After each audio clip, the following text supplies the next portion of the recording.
विश्व 24 न्यूज हर पल आपके साथ। नमस्कार, आपण पाहतात विश्व 24 न्यूज। सोलापूर रेल्वे स्टेशन येथे एक अज्ञात व्यक्ती जखमी होऊन पडला। हे माहित पडल्याबरोबर सोलापूर लोहमार्ग पोलीस कर्मचारी जखमी झालेल्या इसमाकडे पोहोचले व तसेच निजामभाई ॲम्ब्युलन्स यांना कळवण्यात आले।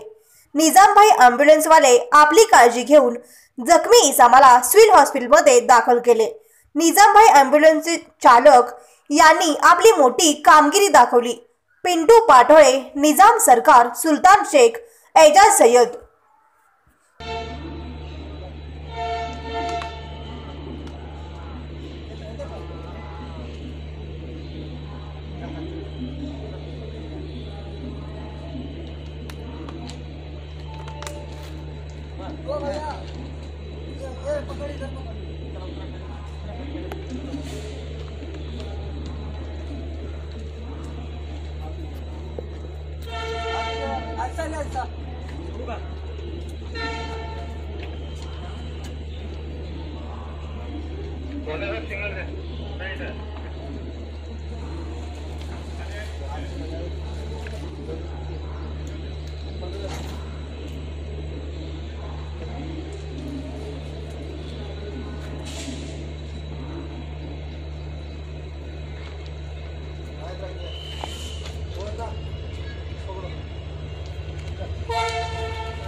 राज्यातील महत्त्वाच्या आणि आपल्या भागातील ताज्या बातम्या पाहण्यासाठी आजच आमच्या विश्व 24 न्यूज चॅनलला YouTube वर सबस्क्राइब करा आणि बेल आयकॉन प्रेस करा।